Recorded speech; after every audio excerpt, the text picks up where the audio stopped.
Hello students, this is chapter 3 part 2 of class 11 chemistry. तो first part में हमने discuss करा था about the groups and periods और डी ब्लॉक्स, मतलब उसमें S P D and F blocks जो होते थे, 4 ब्लॉक्स प्रेजेंट थे. तो पार्ट 2 में हम डिस्कस करेंगे इसकी पीरियोडिक प्रॉपर्टीज़ के बारे में. तो पीरियोडिक प्रॉपर्टीज़ डिस्कस करने से पहले हम देख लेते हैं उसमें मेटल्स, नॉन मेटल्स, मेटालॉइड्स या फिर कौन कौन से करेक्टर्स प्रेजेंट होते हैं, तो उनकी स्टडी करते हैं वन बाय वन. तो सबसे पहले आ जाते हैं metals. Metals comprises more than 78% of all the non elements. मतलब पीरियोडिक टेबल में ज़्यादा से ज़्यादा 78% प्रेजेंट होते हैं metals and appear on the left side of the periodic table. और पीरियोडिक टेबल की लेफ्ट साइड पे ये प्रेजेंट होते हैं. Metals are solid at room temperature. Room temperature पे सॉलिड होते हैं वो. Usually have high melting and boiling points, good conductors of heat and electricity, malleable and ductile. Malleable and ductile क्या होता है, जो थिन शीट्स में उनको हम बीट कर सकते हैं, तो ये उनकी प्रॉपर्टीज़ हो जाती है. सो नेक्स्ट आ जाते हैं non metals. Non metals are located at the top right hand side of the periodic table. मतलब पीरियोडिक टेबल की राइट हैंड साइड इस तरफ, ये जैसे पीरियोडिक टेबल है तो यहाँ पे ज़्यादातर मेटल्स प्रेजेंट होती हैं. इस साइड पे, इसके टॉप राइट साइड पे क्या प्रेजेंट होते हैं, non metals. Non metals are usually solid और gases at low temperature.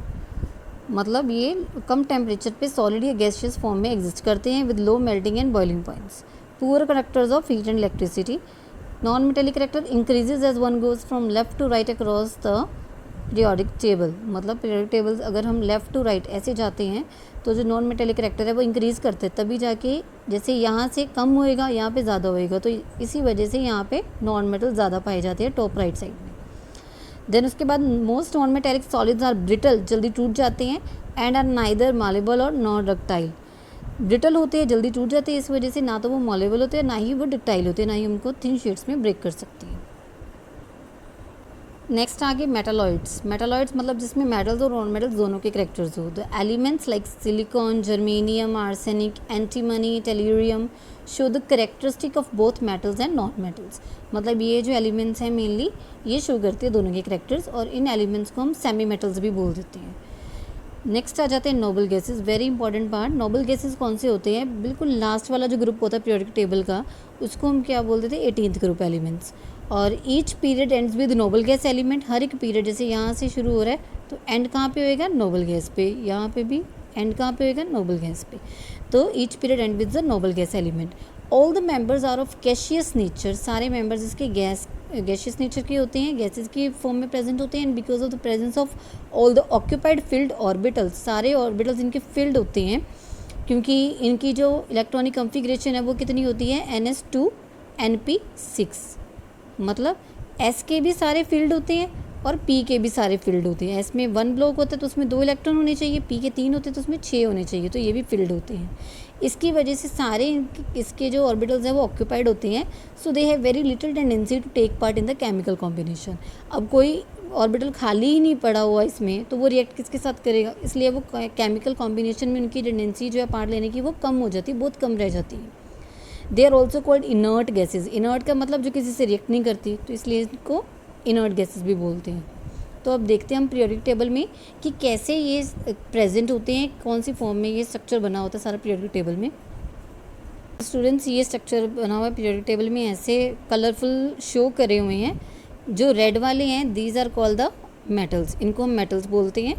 Then उसके बाद आ जाते हैं मेटालॉइड्स, येलो वाले, और ब्लू वाले होते हैं नॉन मेटल्स. तो ये सारा 78% अभी हमने पढ़ा है वो क्या प्रेजेंट होते हैं, मेटल्स. तो ये सारे क्या हैं, मेटल्स. हाइड्रोजन को इसमें छोड़ के, हाइड्रोजन कौन किस में आ जाता है, नॉन मेटल्स में. और ये वाला जो सारा पार्ट है, ये वाला ब्लू पार्ट सारा, ये क्या है, नॉन मेटल्स. और ये जो येलो वाले देख रहे हो आप, 3 6 टोटल 6 एलिमेंट्स यहाँ पे प्रेजेंट है. Boron, silicon, germanium, arsenic, antimony और टेल्यूरियम, ये आ जाते हैं मेटालॉइड्स में. और जो नोबल गैसेस हमने पढ़ी हैं वो होती है ये लास्ट वाला पार्ट, उसको बोलते हैं. नेक्स्ट ये आगे टॉपिक्स दिए हुए हैं जैसे कि रिप्रेजेंटेटिव एलिमेंट्स कौन से होते हैं, ट्रांजिशन एलिमेंट्स कौन से होते हैं, और इनर ट्रांजिशन एलिमेंट्स कौन से होते हैं. ये हम पहले भी डिस्कस कर चुके हैं, अब मैं आपको थोड़ा सा और डिटेल में बता देती हूँ. रिप्रेजेंटेटिव एलिमेंट्स होते हैं ग्रुप 1, ग्रुप 2 के, और ग्रुप 13 से लेकर 17 तक, ये सारे होते हैं रिप्रेजेंटेटिव एलिमेंट्स. जो ग्रुप 1 होता है उसको बोलते हैं हम एल्कली मेटल्स, ग्रुप 2 को बोल देते हैं हम एल्कलाइन अर्थ मेटल्स, और 13 से लेकर 17 तक को हम बोल देते हैं representative elements. They are elements of S and P block.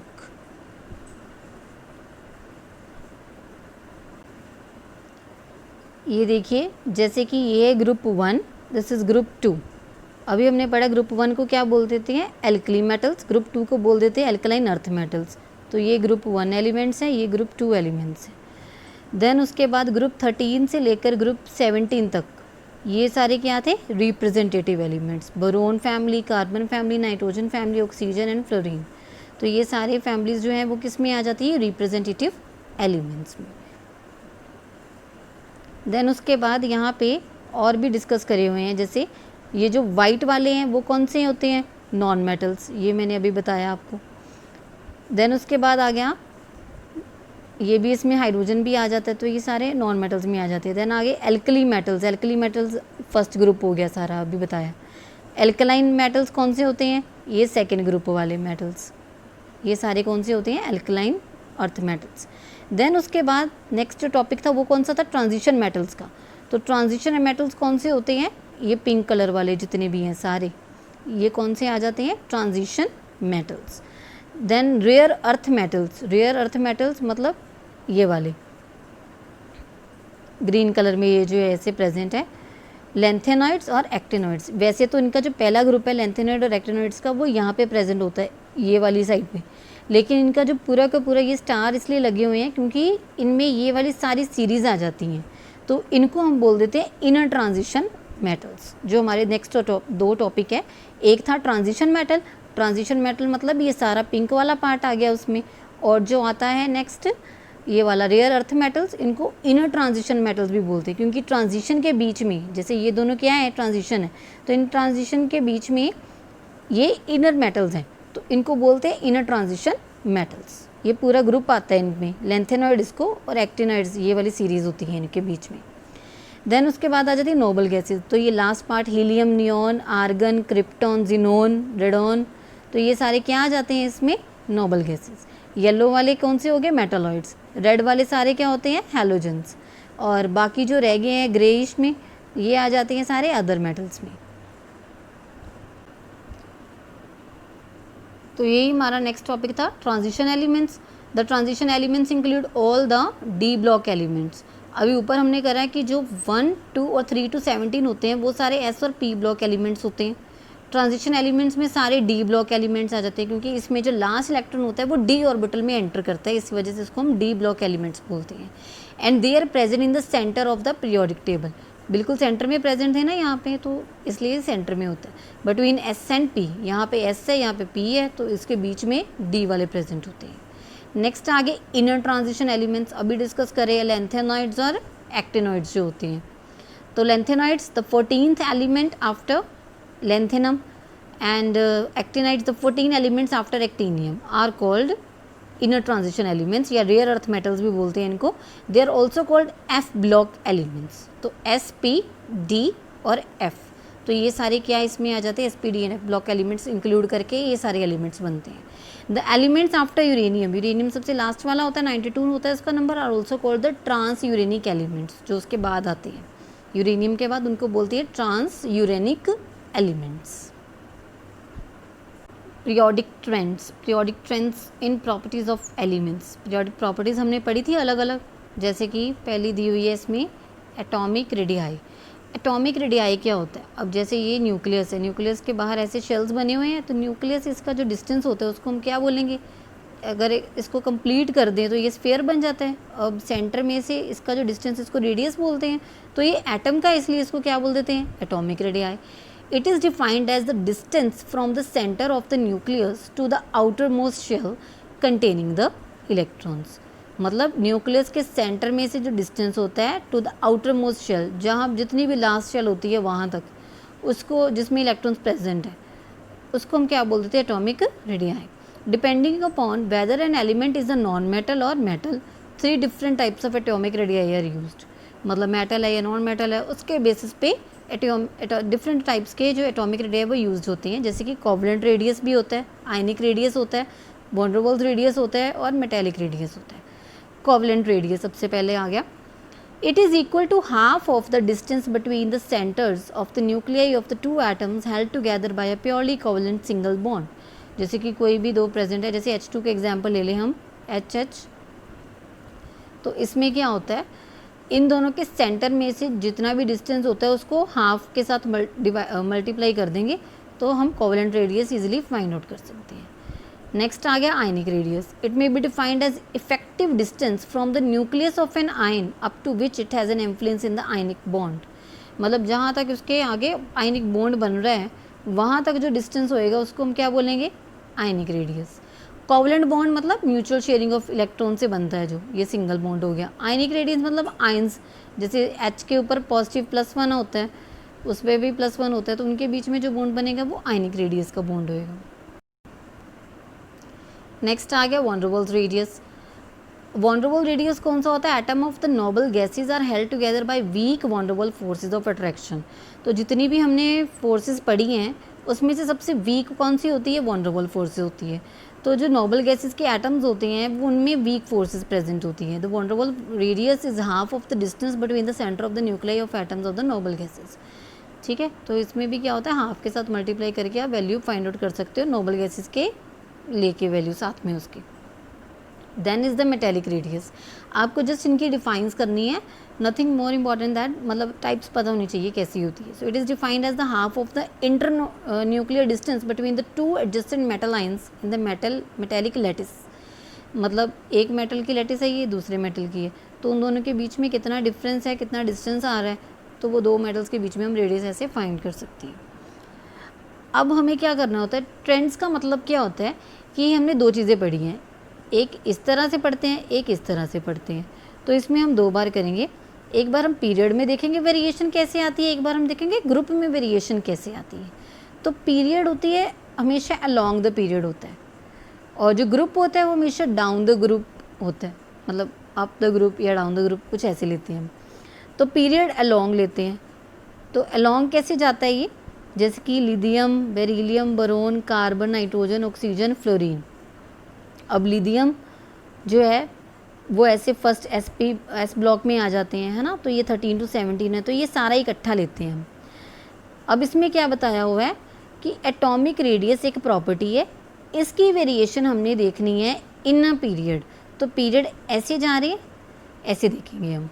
Along a period, the atomic radii of the elements generally decreases from left to right. मतलब कम होती है वैल्यू इनकी जैसे हम लेफ़्ट टू राइट मूव करना शुरू करते हैं, तो वो पीरियड्स होते हैं, ये ध्यान रखना आपको. अब लिथियम की कितनी है वैल्यू, 152. बेरिलियम की कितनी है, 111. तो पीछे जाते जाते यहाँ पे 64 रहेगी, मतलब स्टार्टिंग में ज़्यादा थी, बाद में कम होगी. तो ये क्या हो गया, डिक्रीज़ होगी from left to right. Left से लेकर राइट तक क्या होगी, डिक्रीज़ होनी शुरू होगी. तो ये वेरिएशन है एटॉमिक रेडियस की.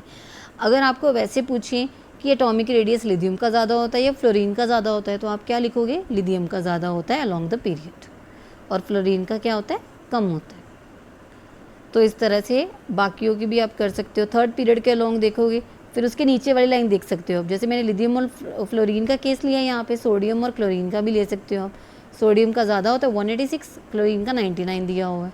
तो ये लेफ़्ट टू राइट जाते जाते क्या करता है, डिक्रीज़ होना शुरू हो जाता है. इसी के लिए नीचे एक ग्राफ भी बना हुआ है. सबसे ज़्यादा किसका है, लिथियम का. कहाँ तक जा रहा है, यहाँ तक. कितना दिया हुआ था, 152. और जो फ्लोरीन है उसका कितना है, 64. तो वो रेंज उसकी बिल्कुल नीचे आ जाती है. तो ऐसे ग्राफ बन जाता है. नेक्स्ट आ गया वेरिएशन इन अ ग्रुप. अब वेरिएशन मैंने आपको बताया कि अब अपवर्ड्स जाते हैं या डाउनवर्ड्स जाते हैं, तो ये उसके लिए आएगा. जो ग्रुप जो पीरियड होता है वो ऐसे हो जाता है, और ग्रुप का वो ऐसे या ऊपर नीचे होता है. तो इसमें क्या दिया हुआ है, elements in every group of the periodic table increases as we move downwards. मतलब जैसे जैसे हम नीचे जाते जाएंगे तो ये क्या करेगा, इंक्रीज होता जाएगा. लिथियम दिया था फर्स्ट वाला, तो लिथियम का अब नीचे जाते जाते ये क्या कर रहा है, इंक्रीज़ कर रहा है. तो ये बढ़ रहा है. 152 है इसकी वैल्यू, नीचे जाते जाते कितनी होगी, 262 होगी. फ्लोरीन का केस लिया 64 था, अब यहाँ पे कितनी होगी, एट्रियम की दैट इज़ 140, तो इसकी भी इंक्रीज़ हो रही है। तो ये दो तरह की वेरिएशंस है, मतलब इस तरफ क्या करता है, डिक्रीज़ करता है, और यहाँ पे क्या करता है, इंक्रीज़ करता है। सो द नेक्स्ट प्रॉपर्टी दी हुई है ionic radius. The ionic radii can be estimated by measuring the distances between cations and anions in ionic crystals. अब आयनिक रेडियस हम कैसे फाइंड कर सकते हैं, डिस्टेंस मेजर करना है कैटाइंस का और एनाइंस का, जैसे कि Na पॉजिटिव ले लें हम और Cl नेगेटिव ले लें, तो इनका स्फीयर बनता है, ऐसे स्ट्रक्चर बनाते हैं, तो इनके दोनों के सेंटर में कितना डिस्टेंस आ जाएगा, वो आयनिक रेडियस हो जाएगा। In general the ionic radii of the elements exhibit the same trend as the atomic radii. दोनों बिल्कुल सेम ट्रेंड देते हैं, जनरली एटॉमिक रेडियाई की तरह ही आयनिक रेडियस का भी ट्रेंड सेम होता है।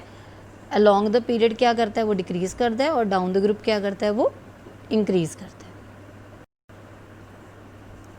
अभी जैसे हमने पढ़ा है कि एटॉमिक रेडियस के बारे में, एटॉमिक रेडियस अब आप देख सकते हो डाउन द ग्रुप क्या कर रहा है, इंक्रीज कर रहा है, और ये लेफ़्ट टू राइट डिक्रीज़ करता था ना, तो ये इस तरफ ड्रॉ करके ये दिखाया हुआ है कि इस तरफ ये इंक्रीज़ कर रहा है, तो ये एरो है, मतलब ऐसे जाते जाते एलिमेंट्स इंक्रीज़ करते हैं और ऐसे इसके इंक्रीज़ करते हैं, तो ये एटॉमिक रेडियस का है।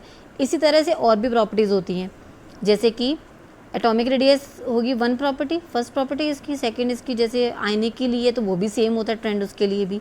नेक्स्ट जैसे हम ले सकते हैं अब आके मेटेलिक करैक्टर कौन सा है या नॉन मेटेलिक करैक्टर कौन सा है, फिर आयनाइजेशन एनर्जी और इलेक्ट्रॉन एफिनिटी, तो ये चार करैक्टर्स के बेसिस पे भी हम ऐसे कर सकते हैं।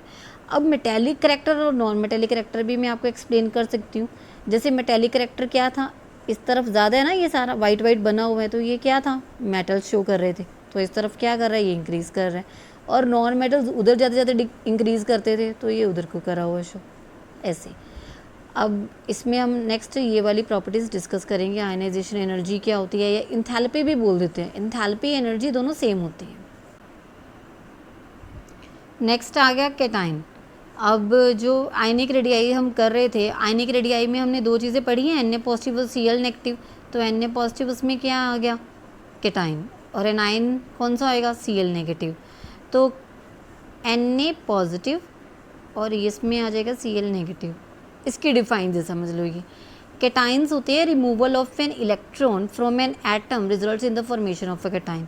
जब भी किसी भी एटम से इलेक्ट्रॉन को निकाल देते हैं तो उसके ऊपर कौन सा चार्ज आ जाता है, पॉजिटिव, और जब भी उसमें ऐड कर देते हैं ये जो लेता है उससे, तो उस पर कौन सा चार्ज आता है, नेगेटिव। मतलब जो दे रहा है वो पॉजिटिव हो गया, जो ले रहा है वो नेगेटिव हो गया। The radius of cation is always smaller. अब इसका जो रेडियस होएगा, मतलब इसका साइज़ जो होएगा वो क्या होएगा, छोटा होएगा then that of the atom पूरे में से, और इसका रेडियस जो होएगा वो ज़्यादा होएगा, बड़ा होएगा एज़ कम्पेयर टू दिस। तो जितना बड़ा साइज़ उतना बड़ा रेडियस, जितना छोटा साइज़ उतना कम रेडियस। बस इसके लिए इसकी डिफाइंस याद करनी है आपको। नेक्स्ट आ गया iso electronic species, 1 mark question, very important. तो आइसो इलेक्ट्रॉनिक स्पीशीज़ क्या होती हैं, some atoms and ions which contain same number of electrons. नाम से क्लियर है, आइसो मतलब सेम, इलेक्ट्रॉनिक इलेक्ट्रॉन से लिया हुआ वर्ड, सेम इलेक्ट्रॉन्स मतलब कुछ एटम्स और आयंस जिनमें same number of electrons present हो, उनको हम आइसो इलेक्ट्रॉनिक स्पीशीज़ बोलते हैं। For example O2 negative, F negative, Na positive, Mg2 positive. अब आपको याद कैसे रहेगा कि यही लेनी है या नहीं लेनी। अब इसमें होता क्या है, ये देखिए ध्यान से, जैसे कि ऑक्सीजन है, ऑक्सीजन का नंबर कितना होता है, 8, और उसके ऊपर कितनी वैल्यू दी हुई है, चार्ज कितना दिया हुआ है, 2 नेगेटिव। 2 नेगेटिव का मतलब क्या होता है कि उसमें जो इलेक्ट्रॉन्स है वो एडअप हुए हैं, तो 8 + 2 कितनी होगी, 10। ये देखो 10 इलेक्ट्रॉन्स दिए हुए हैं, इसमें सेम नंबर ऑफ इलेक्ट्रॉन्स कितने हैं, 10। उसने कहा है कि ये चारों के चारों इनमें same number of electrons present है, ये जो स्पीशीज़ हैं अलग अलग, तो 10 है इसमें। अब फ्लोरीन है, उसमें कैसे, फ्लोरीन का नंबर कितना होता है, 9, माइनस का मतलब एक ऐड हुआ है, तो 9 + 1 10, तो इसके भी 10 होगी। सोडियम आयंस, सोडियम का नंबर कितना होता है, 11, पॉजिटिव है, पॉजिटिव का मतलब एक कम हुआ है, तो 11 में से एक कम कर दो, कितने हो गए, 10। Mg2 पॉजिटिव, इसका कितना होता है, 12, 12 में से 2 कम कर दो, 10 रह गए, अगेन 10। तो ये सारी स्पीशीज़ का सेम सब इनमें स्पीशीज़ में same number of electrons present है, इसलिए इनको क्या बोलते हैं, isoelectronic species. This is come as a 1 mark question, very important for the exams. The radii would be different because of the different nuclear charges, लेकिन इनका जो रेडियस होएगा वो डिफरेंट होएगा क्योंकि इनके न्यूक्लियर चार्जेस डिफरेंट होते हैं. So next property is ionization enthalpy, जो मैंने अभी बताई थी. आयनाइजेशन इंथैल्पी क्या होती है, वेरी इंपॉर्टेंट, इट्स डिफाइन आती है इसके एग्जाम्स में. एनर्जी, इंथैल्पी का मतलब होता है एनर्जी, जितनी भी एनर्जी चाहिए होती है required to remove an electron from an isolated gaseous atom in its ground state.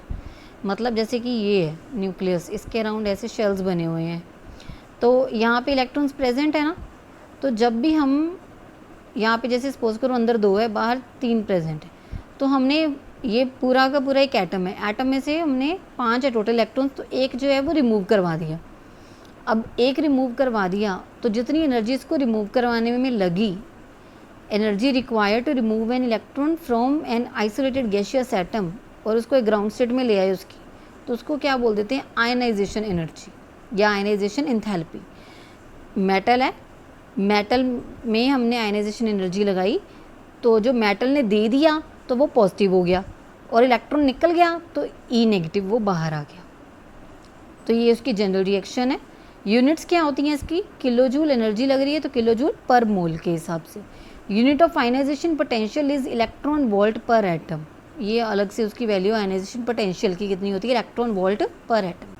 अभी हमने देखा था कि आयनाइजेशन इंथैल्पी क्या होती है. अब नेक्स्ट उसी के साथ रिलेटेड टॉपिक है सक्सेसिव आयनाइजेशन इंथैल्पीज. सक्सेसिव का क्या मतलब होता है इसमें, सक्सेसिव मीन्स अगर तो एक इलेक्ट्रॉन रिमूव करते हैं तो उसको बोलते हैं फर्स्ट आयनाइजेशन इंथैल्पी.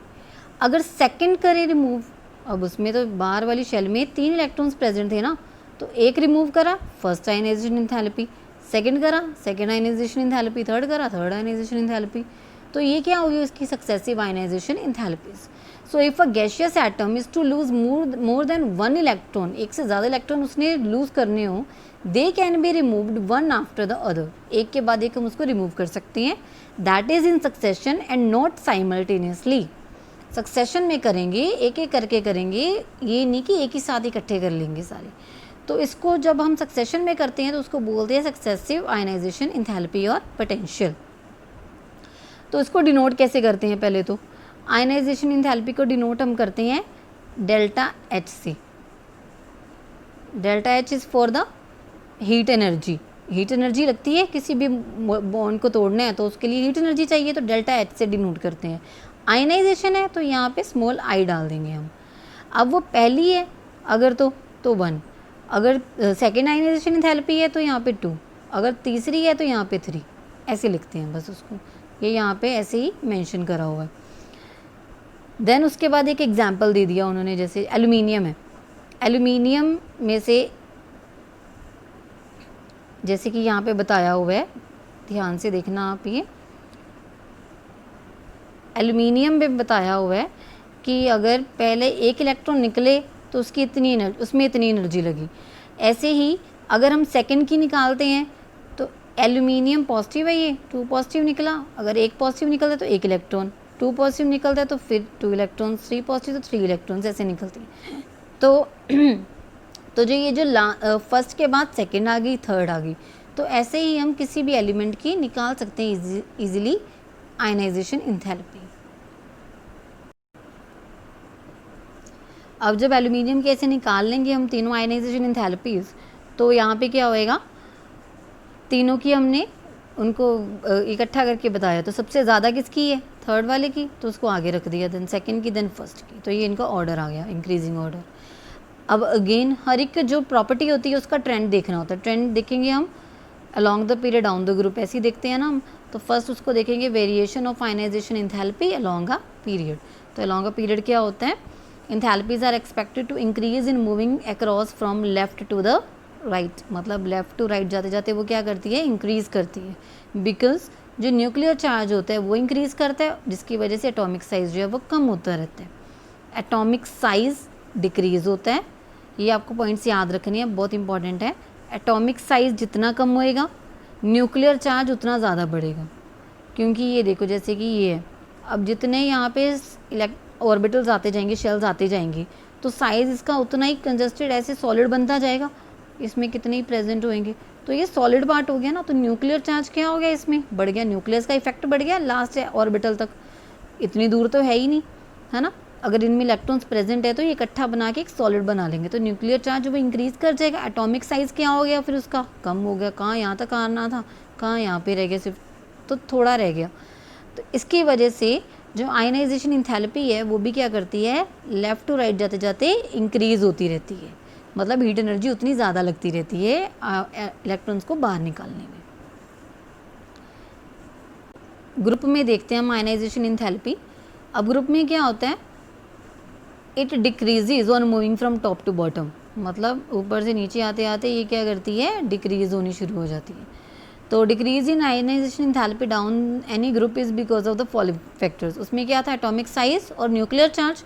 इसमें क्या आएगा, there is an increase in the number of main energy shells. मैंने अभी बताया कि एनर्जी शेल्स जो है वो बढ़ते रहते हैं, ये एक इसका रीज़न होता है, इसकी वजह से डिक्रीज होती है, क्योंकि नीचे जाते जाते उसका एटॉमिक नंबर भी इंक्रीज हो रहा है, तो एनर्जी शेल्स भी बढ़ेंगे उतने इलेक्ट्रॉन्स फिल करने के लिए in moving from one element to another. Second, there is also an increase in magnitude of the screening effect. तो ये न्यूक्लियस है, इतने बाहर इसके प्रेजेंट है शेल्स, यहाँ पे न्यूक्लियस है, लास्ट ऑर्बिटल यहाँ पे, ये वाली इलेक्ट्रॉन्स तक तो इसका इफेक्ट जाएगा ही नहीं, बहुत कम जाएगा।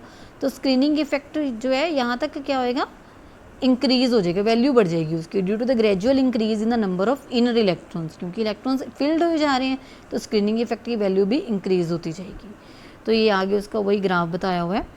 अगर हम फर्स्ट आयनाइजेशन एंथैल्पी की बात करें, पहला एक ही इलेक्ट्रॉन निकालना है हमने, तो वो कैसे निकालते हैं, सेकेंड पीरियड में, जैसे लिथियम है, लिथियम में 520 थी उसकी वैल्यू, तो ये ऊपर जाते जाते नियॉन तक क्या हो जाती है, बढ़ जाती है। तो यही करा था हमने। और नेक्स्ट बी पार्ट है, उसमें भी देखो लिथियम की नीचे सीजियम तक, मतलब ये कौन सी ली है हमने, इस तरफ वाली, ये वाली ली है डाउन द ग्रुप। तो इस तरफ क्या करती थी, वो इंक्रीज़ करती थी, बढ़ती जा रही है, तो ये नीचे लिथियम से लेकर नियॉन तक बढ़ गई, और ये वाली क्या करती थी, डिक्रीज़ होती जा रही है। तो लिथियम की यहाँ पे और ये वाली नीचे जाती 374 रहेगी, तो डिक्रीज़ हो रही है। तो ये ट्रेंड्स को शो करा हुआ है।